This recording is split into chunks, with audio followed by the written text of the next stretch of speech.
My name is Hendrik Meyer-Ohle and I'm the head of the Japanese Studies Department. Only brought you 4 slides. The first one has all this here. Who can read it for me? What does it say? Nipponica, right? And what does the second thing say? What does it say? Come on. Eko no kuni, see, great. You can come and study with us. So it says Eko no kuni Japan, right? Eco nation Japan. What does the other one say? What does the other one say down there? Oishi Nippon, right? Delicious Japan. Okay. So how does that in any way relate to what Japanese studies is? Actually, it is a lot. The first one is about Japan as a green nation, and we actually have a module that's called Japan, the Green Nation. And even better, we've got a group of 12 students who's leaving tonight to investigate whether Japan is really an eco-country. Because if you look at things like Fukushima, these large cities of Osaka and Tokyo, there's all sorts of things that you would think about, but probably not about Japan being an eco-country. So that's what we do. We investigate what we see here. This is actually a publication from the Japanese government. So we teach you how to interpret what you see here. We teach you to be critical. Our module on Green Nation Japan has a question mark. This one doesn't have a question mark, right? This states that Japan is a green nation. And we talk about the politics of that. We talk about the business of being a green nation. And of course, we talk about the cultural underpinnings. That's the left side. The right side, we have a module that's called Itadakimasu, Food in Japan. And that module is taught by all the colleagues in our department. So we have got a political scientist who goes in and talks about farming policy, rural agricultural policy in Japan. And this really, to a very much extent, drives the politics in Japan. Even today, there was a program announced where Abe said the income of farmers will double within the next 5-10 years or something like that. How can that be? We'll investigate that. We've got our historians who go in and talk about rice in Japan. We've got another historian going in and talks about beef. Japan, meat eating, is that true? And he will actually tell you, yes, it is. In the past, they have eaten a lot of meat before they became more of a fish-eating Buddhist nation. Okay, so that's what we do. We look at Japan from a multidisciplinary perspective, but we all try to bring it together in certain topics, like whether Japan is a green nation, whether Japan is a delicious country and what is behind that, and things like that. So, what we do is we learn about Japan, but we also learn through Japan. Because what is Singapore?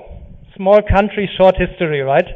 Some historians might contest that, but I think we can sort of summarize it like that. What is Japan? Big country, long history, and things are quite complex. If you look at Japan, in Singapore you often say government shall fix it, right? And often government can actually fix it. Well, a bit more difficult these days, right? But in Japan, often government cannot fix it. They're trying at the moment very hard. But we don't really know whether it's going to work, right? Japan is a big country with a long history, and it's not so easy to move a country like that. And many of you will have to work with countries like that, right? With people from countries like that. So if you understand Japan, you might also be able to maybe think a bit more about Germany, France, US, because all these are countries that also share some of the traits that Japan has and makes it quite different from places like Singapore, right? So that's what we do. Apart from that, we want you to really learn the Japanese language. That's really important to us, right? And this will give you a hard skill, quite different from maybe some other programs in the faculty. It's a hard skill. No one can take that away from you afterwards. And it should always nearly give you a job in the end.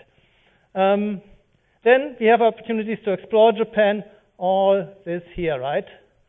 Careers I will not really talk about. You can come down to our booth, and actually this morning we had 2 alumni there. One was working for the talent recruitment for the government, looking at the top students, trying to give them scholarships and get them there. He's doing that with a Japanese studies degree. Before that, he worked for Japan Airlines, actually. And then now he's working for the government. Well, maybe it's both service sector, right? The other person is working for a reinsurance company, selling reinsurance. And he says he's still using some of his Japanese basically by working sometimes with Japanese clients or helping his company acquire Japanese clients. So you can come down there. I hope they are still there and talk to them. The other thing is how to get started. Basically just here, try it out. Take 101E, the Japanese Studies course, and if you don't like it, it becomes your Asian Studies. It's not lost. Then take Japanese language. If you don't like it, it becomes an elective. So it's very easy. So just try it out. We don't force you to do anything like that. If you think about another discipline, please do that on the side, right? Do all the things you're interested in your first semester, and then you choose. And this is actually what we offer to you. So that's all I want to really say here. If you want to learn a bit more about the department, we've got a Facebook page here. Go there. You can see all the activities that we've done over the last 5 years. We just advertised very interesting short-term, very attractive short-term program to go to Kyushu for 1 week. Students, everything's paid, and they even get 70,000 yen as a pocket money from Kyushu University.